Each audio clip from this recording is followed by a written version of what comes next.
Perfect. We can start. Many thanks for being here and welcome to the third webinar of h-ALO project. This webinar is entitled Agri-Food Innovation, Farmers and Food Industry Perspective and Roles. And the speaker of today is Dr. Daniel Rossi, that is one of our project partners.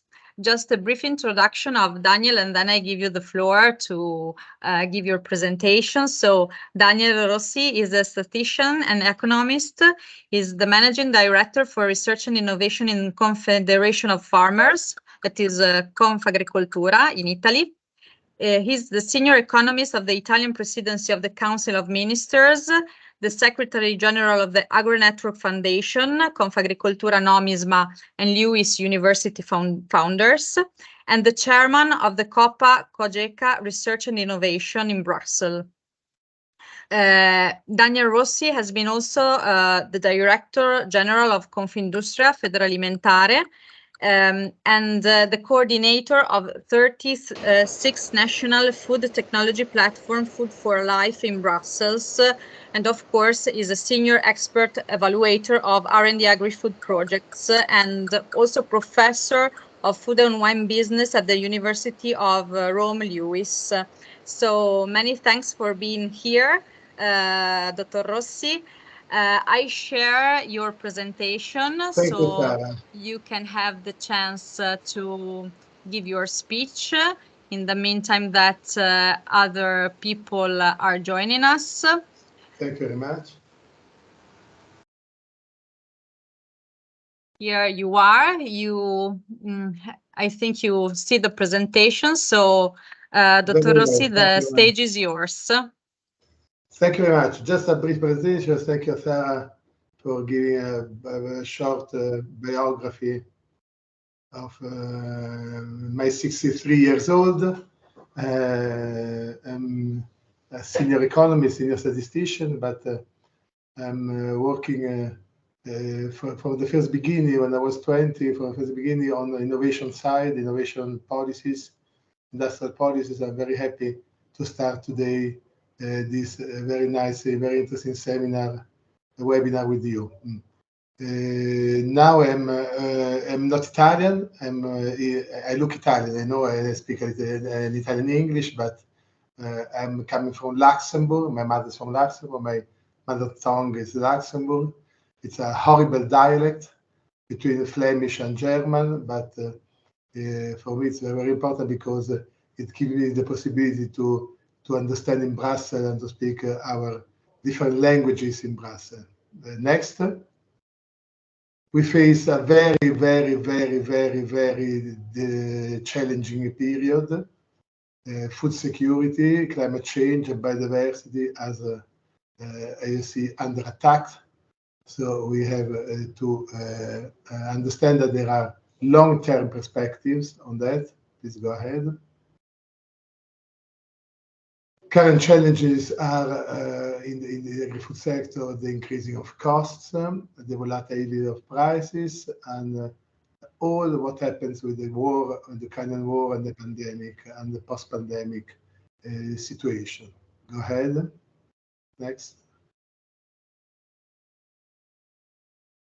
Next, please, Sarah. You may see also a big change also in added value for manufacturing. This is what happened before the pandemic crisis and the Ukrainian war, just from the 2001 to 2014, so the first beginning of the millennium. And you may see that Germany, France, and Italy were more or less together. Germany was increasing added value a lot in the last 5-6 years. Go ahead, next. But we show, before the pandemic, we show a very incredible change in added value because Italy first, then France is increasing more, a little bit more than Germany. So we had a big change on added value, and it reflects on the situation that we see now in 2023 in our biggest economy in Europe. Please go ahead. This is what happened in exporting countries all over the world. Next. For selected product. Next, cereals mainly. And this is the increase in international prices of raw materials. You know, we are farmers, so we are looking for the global prices of sunflower oil. Just an example. And go before, wait a minute, Sarah, please. And you see that in 2008 and 2022, we see a very big increase. There is somebody who's saying it's a speculation, somebody else saying that it's the pandemic, but I think that there is some also future beyond. So this is Rotterdam prices in US dollars per ton. Go ahead, please. So we jump into the bioeconomy perspective. It's very important to see that bioeconomy since 2007, in the last 15 years, show two main pillars. I spoke about bioeconomy because speaking only about agriculture and food industry, it's a big limitation. It's better to speak all over about bioeconomy now.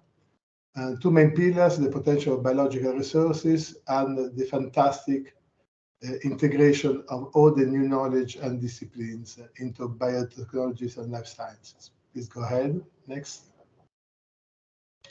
What are the features of the biological resources that we are facing now? The renewability, the carbon neutrality that we look for, and very important, the reuse and multi-use also in terms of cascade.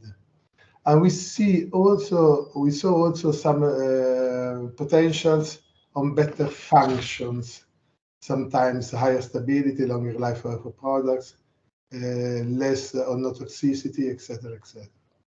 So these are the positive feature of biological resources. Next. In the past, we draw the circular economy in a sequential way. You see, from the raw materials to the consumers and back. Now, this is an old Food Drink Europe design. Now we have a more circular one. Go ahead, next. Go ahead, then back to this one. You see, there is not a sequence, but each phase of our food chain is looking for a circular economy. From the first beginning, from the farming to the biomasses, the processing to the food and feed at the end with the waste. But each one has their own circular economy based. Go before a little bit, Sarah. The only problem we have now in Europe, and particularly in Italy, is that not everything is circular, because we still have some land filling, and land filling is a disaster. So it's a way to simplify the circular economy.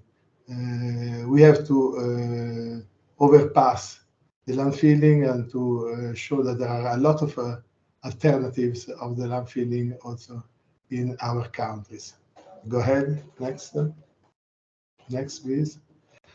Then we have another point out of food and feed is how bioeconomy will help in the pharmaceutical industry, in the chemical one, in the bioplastics, lubricants, new polymers.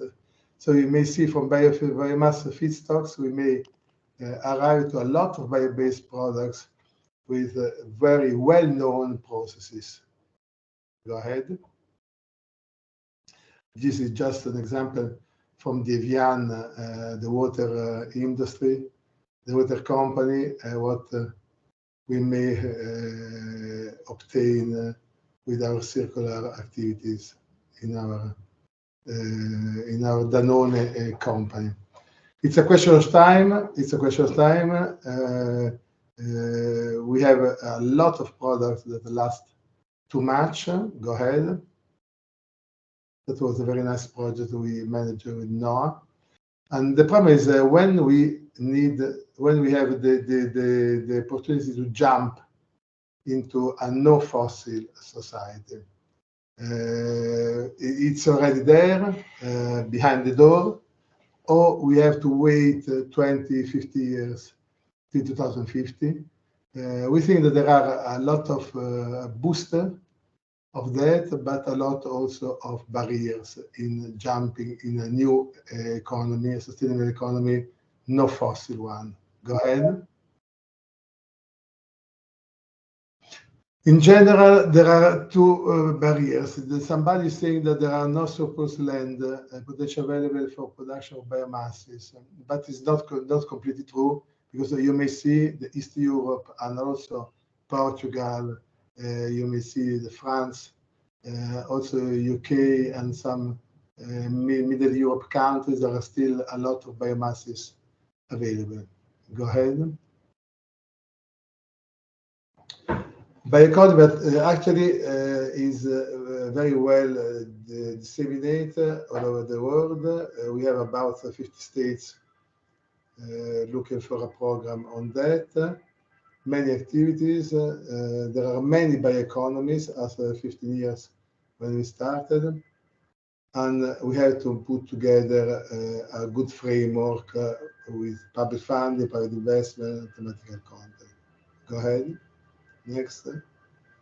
You see, this is a very nice picture, because bioeconomy is well developed in Western Europe. You may see in America, and also in some very important countries of the Far East and Russia. But we have not African countries, and also a lot of European ones from the eastern part, and Arabian Caspian countries. So we have a lot to do. We have still a lot to do on developing bioeconomy policies around the world. Go ahead.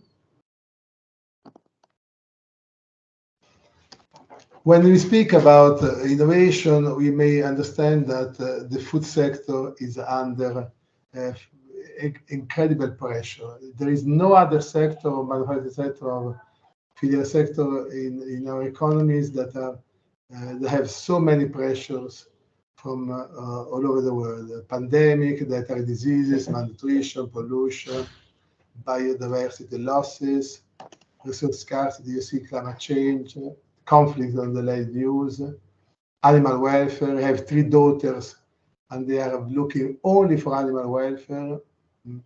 Incredible. It seems a very huge priority for the youngster. Food security, the competition with third countries, low innovation rate, in particular for the farmers, and the size is still very, very little. And the effects are very, very important. Go ahead. Bioeconomy is, this is another slide. I'm very happy to show it, because this is the bioeconomy employment. Germany, France, and Italy are the best friend of bioeconomy. You see a lot of turnover and employed people, but there are some countries where agriculture is still very, very important. As you may know, Poland, Romania, you may see Portugal, Hungary, Greece, Bulgaria, still a lot of employed persons in the primary sector. Go ahead. So there are huge differences between Europe. And somebody doesn't know that the food and beverages is the first manufacturing sector in Europe.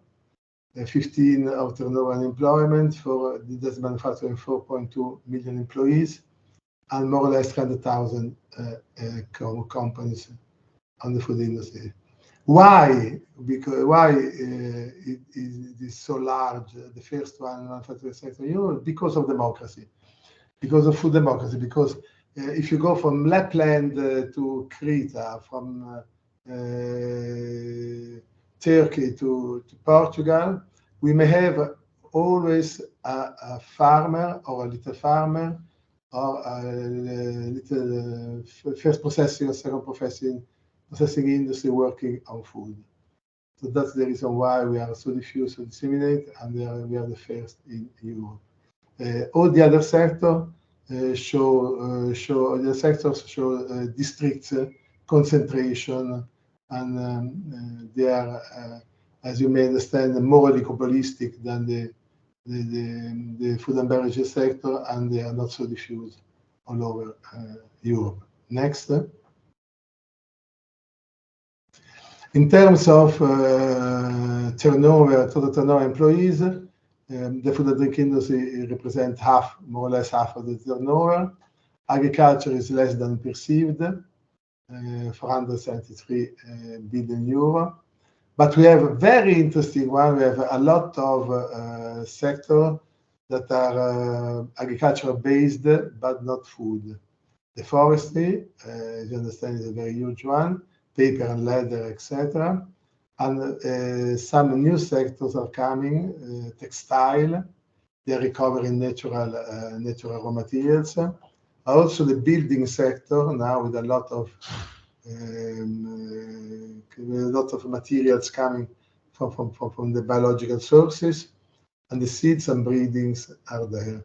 The bio-based industry is increasing very, very much with a lot of potential, but they are still, in terms of quantity, they are still very, very little. Go ahead. Copa-Cogeca is my organization, an umbrella organization in Europe. Was created in 58. Cogeca is from cooperatives in 59. And we have more or less 23 million European farmers and 22,000 of European agricultural cooperatives. In 62, we joined the two ones. Now we have more or less 60 years of activity in Brussels, Rue de Trèves. Go ahead. The organization is a very simple organization. We have a Copa Presidium, a Cogeca Presidium, and a Secretary General, a strong Secretary General coming from Finland, Pekka Pesonen. Go ahead. A lot of working parties. I'm representing Copa Cogeca in the working party as a chairman in research and innovation. Go ahead. We have two presidents. And Food and Europe is a different organization. Food and Europe has 37 national federations, sectors, and also some very important companies, not only Europeans, but global companies there, helping us in working at Brussels level. Go ahead. What was the impact? I spoke about the big challenges, global challenges. We have the last one was the pandemic. You may see what happens in the food sector. We had the HoReCa problem, tourism lockdowns. We had the staffing problems. I said already the increasing production cost, liquidity, and the international trade was stopped. So, and also the behavior of consumers changed a lot. Go ahead. Coming back to bioeconomy and to end this part of the presentation, what's new? What's new? That we had a very nice meeting yesterday in Confagricoltura on bioeconomy, because it was the bioeconomy day, and we see a lot of improvements everywhere. Example of bio-based products, they are shirts, bottles, not only, but eyewear, shoe shine, rollers, toothbrushes, just to give you some example, train coaches, motor heat damming, foams, etc. Go ahead. We have also the very important GSD, the Social Society of Bioeconomy. Go ahead. No, you know very well this kind of United Nations SDGs. Go ahead. We try with the European to Erasmus Plus fields and Arestat to understand what is needed in terms of skill for the food sector in the future, and the main results of this kind of analysis, deep analysis all over Europe, was that interdisciplinary knowledge is more and more important. Soft skills, horizontal skills are important. We need the people coming from STEM, cytology, engineering, and mathematics, because there are not so many and there are less women on there. And the hard skill, really new skills, and in particular in digital part. Go ahead. Just to give an example, in our analysis, you see that the final results are very interesting. Communication, ethics for food, and business planning, modern strategy management are the main skills needed by the companies. So we have to change a little bit our curricula, we have to change a little bit our educational system, and also the vet providers has to give modules to picking up new knowledge on that side. Go ahead. Go ahead. So at the end, we may see there is a growing number of bio-based production lines. There's a shift from science to research activities. It's very, very important to give an industrial scale, scaling up. And there is a shift from cell factory to the real factory. We had a meeting on cultivate meat in Mantua for the Food Science Festival. It was very interesting to listen what happens in the cultivate meat. And not only that, there is a lot. Yesterday, they spoke about the new bioplastics that are more performant than the past. So it's very interesting to understand what happens there with the new technologies and the biorefineries. Go ahead. There is a new dimension, so use of big data in the future. So we blurred all these kind of application fields. Go ahead. We leave you the slides, no problem at all. Biomass remains the primary natural resource. CO2 sequestration is more and more important in the farming sector. Biorefineries is still the primary but not exhaustive alternatives we have, and big C is very, very important.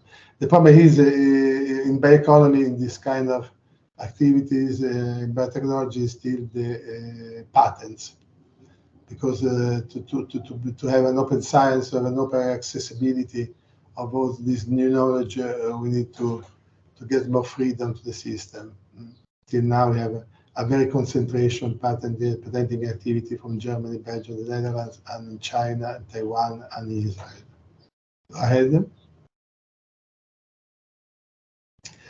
We have also the new breeding techniques, very, very important, also for the future of Europe, facing the climate change, dryness, and raining activities. So we may be helped by, we call it in Italy, tecnologie di evoluzione assistita. It means assisted evolution technologies, but it's a new breeding techniques. Go ahead, please.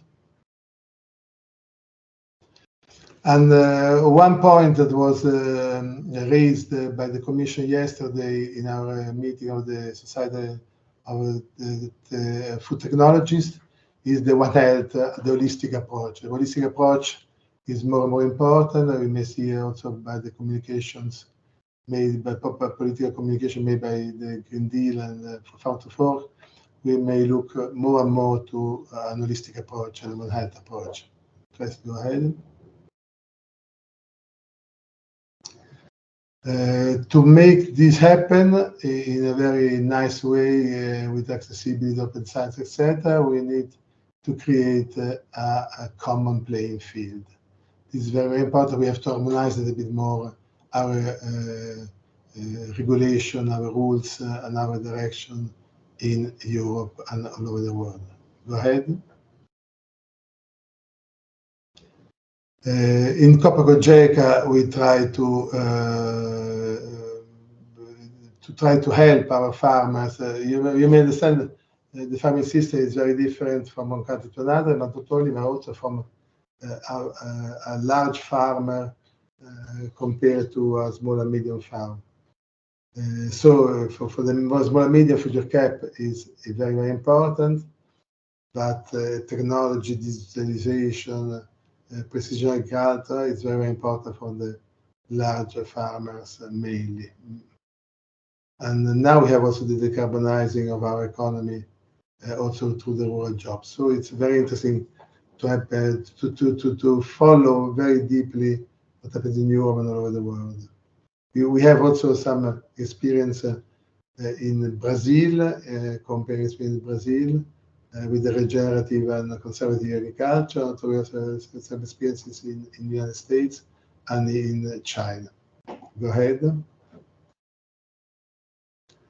What are the challenging opportunities for the European agricultural sector? We try to support the farmers' organization to be a bioeconomy promoters, access into AKIS, sustainability, a better financial support, plans and solutions, and also promoting a strongly multi-actor approach in Horizon Europe. But this is a big point, in particular for research agencies and universities, that they experience a better collaboration between the private sector and the research, basic research, applied research. And we see that sometimes there are some resistances there. Go ahead. Another very interesting thing in terms of theory is that also in a sector like the food and beverages, where the demand pool was very, very important in the past, now we may see also a technology push, such as in the other sector, in automotive, in telecommunication, etc., infrastructure and so on. So we see that also in the food and beverage sector, we start to see a technology push that is in particular helped us in the packaging, helped us in the logistics, helped us in the new recipes and in genetics. Please go ahead. In terms of land use conflicts, as you may know, we decided in Europe with our copper project activity to have to apply for a cascade principle. It means that food first and biofuel last, and to have a ranking priorities in our policies to be more coherent and not conflicting, not only land use but also in policies. And we try to have food first, then byproducts, then micro ingredients arriving to feeding, the feeding activities, then the biomaterials non food, the fertilizers, the renewable energies, biogas, biomethane, and then biofuels. This is the cascade principle applied in our policy, in our political activities in Europe. Go ahead. These are the dimensions of the food and drink industry. It's a very huge dimension, as I told you before. What is strange from that is strange the very low expenditure on research and development compared to the turnover is more or less 3 per mil per thousand. It's a very little one. Why is so little? Just to give I try to make a survey on that. Why so little? It's so little because the other sectors, in particular pharmaceutical, telecommunications, etc., they have a specific official R&D department. It's not the same on our SMEs from the primary sector and the food industry. They have no official R&D department. It's impossible to compare the salaries from the one to the others, and our employees in the SMEs try to spend a lot of time daily in improving production, improving packaging, improving receipts, improving relationship with the consumers and so on. But they spend daily it's a daily activity. It's not so easy to direct this activity to an official R&D department. We try to understand how many days our food quality manager, our food production manager, or our marketing manager they spend for innovation, in particular incremental innovation every year, and these 3 per million, 3 per thousand, jump immediately to 1.5%. So it seems very low, but it's not so low as perceived. Thank you very much. Go ahead. We have different turnover, you may see in Europe, France, Germany, Italy, Spain, and UK are the main one, but also you see the Netherlands is coming with a lot of turnover of the food industry, but also new countries are there. Why the Netherlands? Because these Eurostat statistics are based on the official legal seat of the companies, and you know that the Netherlands, with some fiscal dumping, attracted a lot of companies, also from Italy. And my country was at the time the fiscal dumper. Luxembourg was there with the fiscal subsidies and so on and incentives, but now we have the big competition with the Netherlands and in the past with the Ireland policy. Go ahead. Another point that could be still in a conflict-based activity is the relationship with the retailers. The relation with the retailers after the European directive on the fair trade changed a lot, but not enough. Not enough. You may understand that if we put on the shelf line of the supermarkets a bottle of 100 price €1, the 52% is still on the hand of the retailer, and only the 48% is remain in the hand of the raw materials producers and the food processors. And this is a big point, and I don't think that it will change in the future. So the power, the concentration, the power of the retailers are still growing compared to the producers' one. And this could be in the future another point of conflict that is not so easy to solve. Go ahead. Sometimes, as I said before, we are being attacked by saying that we are too conservative. It's a mature sector. It's out of the innovative trends and so on. But we had a very, very important survey on SpaceNet on 20,000 SMEs in Europe. And we see that only 15% of them did not introduce an innovation in the last 3 years. 44 only incremental innovation. And you see in the center of the slide, 13% of our SMEs in Europe introduced in the last 3 years major innovation on product and process.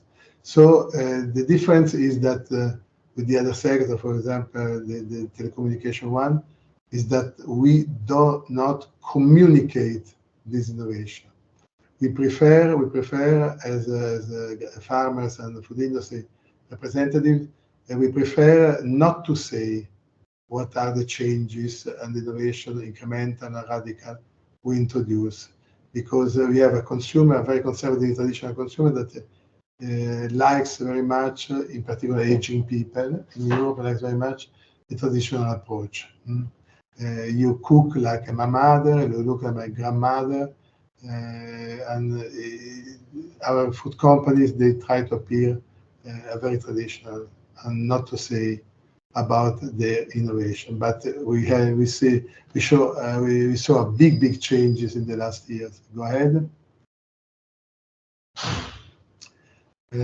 Changes that were based, as you see, on organization innovation. You see, it's not a clear, go ahead, it's better to go ahead, it's not a clear slide. But if you may see the trends of the consumer behaviors, it's very interesting that innovation, the drivers of innovation in Europe are still not the rational-based one, such as convenience or health, but mainly the pleasure. You may innovate a lot, but if it's not tasting, if the food is not tasting, it's impossible to gain the market. So pleasure, innovation in pleasure is still very important. Health is increasing, convenience is stable, and ethical and physical are very low. In terms of sector, you may see that the most innovative ones are the food, soft drink industry, and the dairy products mainly. Go ahead. This is sustainability. It's as you know, it's very important also in terms of innovative trends. You see on the left side, Food Drink Europe show what's about the trends on the global temperature as COP21 in Paris stated, and what's about the arable land per capita and the need to feed an overcrowded population. Some statistics said that we will be more or less 10 billions in 2050. Go ahead. What are the long-term priorities? This is the point of the webinar, the most important part of the webinar in our perception to our European technology platform, Food for Life.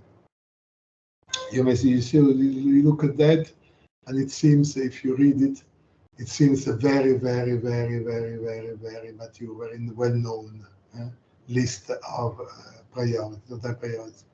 But it's not true. It's not true. We need to understand that in the past it was very, very different. Just to give you an example, traditional and denomination of origins, everybody thought that there were decrease in the food market, and it was not true. They increased their market share.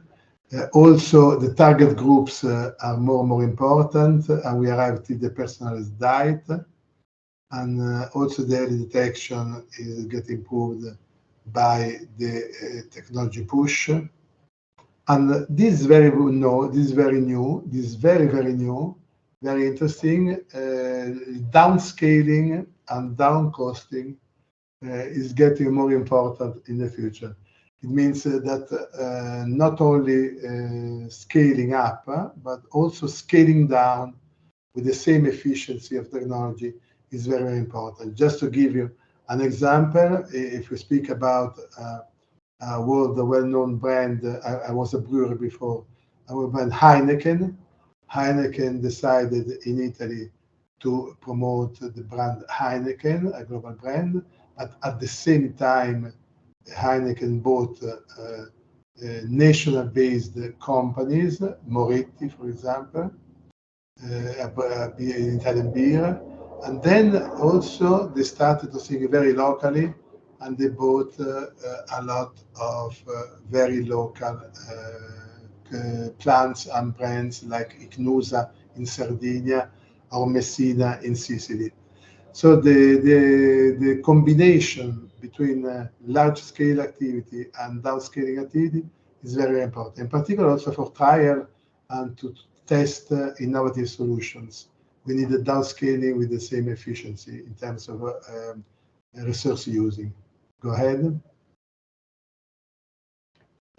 With the National Food Technology Platform, we had a lot of results in the last 15 years, promoting innovation all over Europe. These are the meetings we had. The 33rd meeting will be in Rome in 25th or 26th of June, after the Valladolid one, chaired by the Spain Federation at the Spain Food Technology Platform, the 27th of April in Valladolid. And before was in Paris during the SIAL fair. Go ahead. Here are the list of the technology platforms. Go ahead in each country. The coordinators are France and Spain and Italy in the past. Go ahead. And this is the last list we decided when I was the chairman of the Research and Innovation Working Party, expert group, we called it in Food Drink Europe. The future trend was they're very easy to understand, ready to eat, variety. The territory and the narrative of the landscape is still very, very important. Then we have a tasty, price and quality ratio. This is very new, specific needs, sustainability, and very nice. The last item is my daughter's item. It means that our generation was used to eat 3 times per day with breakfast, lunch, and dinner time. Now we have a lot of different occasions of eating, brunches, apero, happy hour, street food, catering, grazing, gastros, and so on. They are eating modestly, but a lot of variety and very small portions. And you see that the food, Spain is working on that a lot, but they see that we are not ready, our food industry, to understand what happens in the young generation, in particular in the fresh, small portions in the HoReCa sector. Go ahead. Challenges on the left side. The new one is very well known, but the new one is the new policies all over the world. We see that there is neo-protectionism. Looking to the warning on the alcoholic beverages in Ireland, suggesting that there is also neo-prohibitionism in some countries, and consumer information is changing a lot. What are the responses of our companies, our sector? I may see it's not enough. It's not enough because precision farming has some limits. Diversity is not biodiversity, is agri-diversity, is not the same. Downscaling, we start now to do that, to follow the variety of the demand. The changing generation of our company is not enough. The rotation is not enough quick as believed. And also, new business system, new business models are not behind the door. We have to work a little bit more on that. Go ahead. That's precision agriculture. Go ahead. That's a list of dramatic coronavirus solutions. Go ahead. These are the European Agrifood and national programs. You may see there are a lot of initiatives. Sometimes I feel it too many to follow constantly in a helicopter view. But you see mission partnerships, very new. Horizon Europe now started to think about the future, 2025-2030. New CAP is starting now. We have the new priorities of the Food for Life platforms. Then we have the national activities, and also the Erasmus Plus, the educational one, the Prima in the Mediterranean. So we have a lot of inputs from the programs, a lot of money for that, but not a clear direction. The only one is the Green Deal sustainability that we have to say, we discuss now. Go ahead. That was the starting point of the new Food 2030. Go ahead. In Europe. Circular economy. Go ahead. Political opportunity was after Juncker priorities, the SDGs, the World Food Day, and COP21. but it was another world compare the post-pandemic world and Ukrainian war. So it's completely different from now. Go ahead. But in long term, it's not so different. Food system, you see on priorities of the Commission, there are nutrition, climate, circularity, and innovation, empowerment of communities, and the drivers are research breakthrough, innovation investment, etc., etc. You may understand that it's not the same in the food sector. The food sector, open science could be a problem, and also disruptive technologies could be a problem. We have mainly incremental innovation than radical ones. Go ahead. Go ahead. Thank you very much. Working with the private sector is not so easy for everybody, but we like it very, very much. You see the partnership are there. Go ahead. The novelty of the European Europe or the region Europe. Go ahead. And the money is very incredible. Look at the money. 95.5 billion euro to be spent in the 7 years program. If you look into the different clusters and different activities, there are still a lot to do, a lot to understand, a lot to work inside these different, because normally we're looking at food and drink sector only on cluster 6, but we may work a little bit more also on the other clusters, and not only on the mission, the partnership in the cluster 6.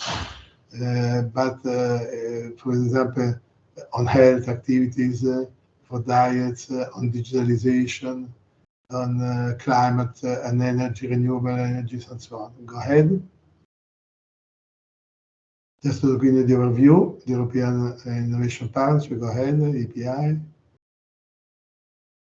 And this is the list I always bring with me, that I spent as a chairman. I spent 2 years to organize this list, and you see, there are 2 very important news of this list. It's not on the green growth, and it's not on healthy farming, but you may see what happens in terms of education.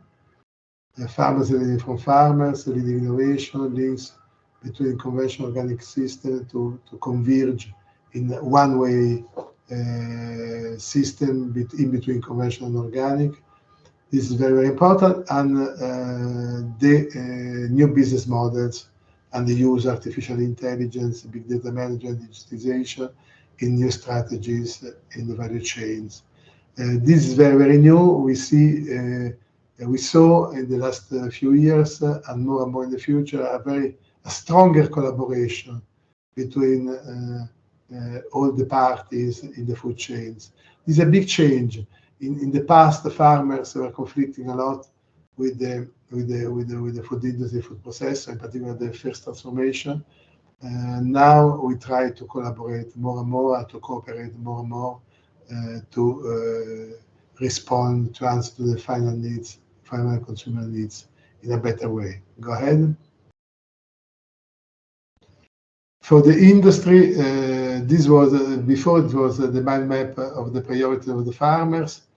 In terms of food industry, we see a list of priorities, downscaling, as I said before, high quality, stable, fresh food, but also the food human axis and the human well-being, markets identification, and sustainable production. What is new there? Is new the attention given to the logistics, losses, and waste reduction in our food chains, and also on genetic resources and refining nutrifunctional values of our foods. In particular, when we speak about ultra-processed food, we are very, very angry because of the very hard definition, and sometimes not only consumers, also policymakers put in a bad way the role of technology in the food processing industry. It's a bad thing, because if we had not food processing industry, now new technologies that we started 20,000 years ago we will not feed 8 billion people in our world. Go ahead. The joint statements, collaboration between sectors. Go ahead. And this is the end of my presentation. I'm very positive. I'm very enthusiastic because I think we will have a lot of opportunities in the future. Also, from an innovation technologies point of view, we have to communicate better. We have to improve the role of SMEs and the multi-actor approach, and the farmers in not only in I would say in the last part of our projects, such as dissemination and technology transfer, but also in the first beginning of our project, understanding exactly what happens about the food producers and farmers' needs in terms of innovation organization. I'm at your entire disposal to listen to your answer, to answer to your question, and to go a little bit deeper. Thank you very much. I'm in time, no? Yeah, you're in time. We have some minutes to ask some question to Dr. Rossi. So if you have any question, please raise your hand up and we will give you the floor, of course.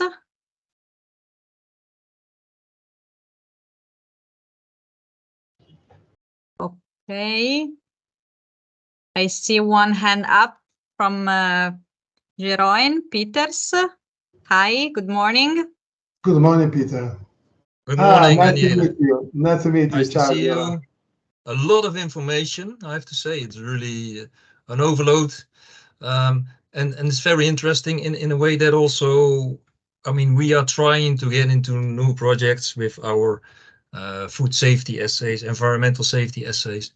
And so what I realize is that there are a lot of new calls that focus on, let's say, circular economy, circular food production, new protein sources.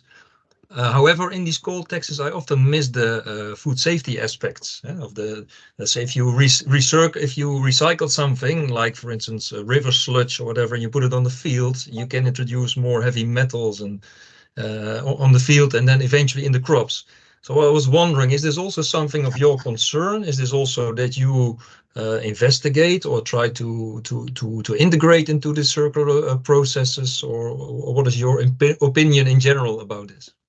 You understand that I spoke about that between the priorities and the challenge was the early diagnostic and testing what's about the contamination and the role of natural resources, etc. Food safety is still very, very important, but also sustainability is still very important. But if you look a little deeper into that, it seems to be a prerequisite. It's incredible, because the willingness to pay a better food safety or a better sustainability is in between I saw from 2 to 5 to 7% more, not more than that, from the consumer side. So I think that we have to work a lot on that more and more, but it seems to be a prerequisite, and that's the reason why there is not so frequently listed on our day-by-day activity. I know the importance. I know the importance of that. It's still very important, and also it's still very important also because we have a very deep diagnostic. Now we may catch with the PCR, etc. We may catch everything. Also, h-ALO is a very nice example of catching metals or catching something in our raw food products. So it's very interesting to give the good space and the real space on this kind of list, and I agree with you completely, and I will integrate that. Thank you very much. Thank you.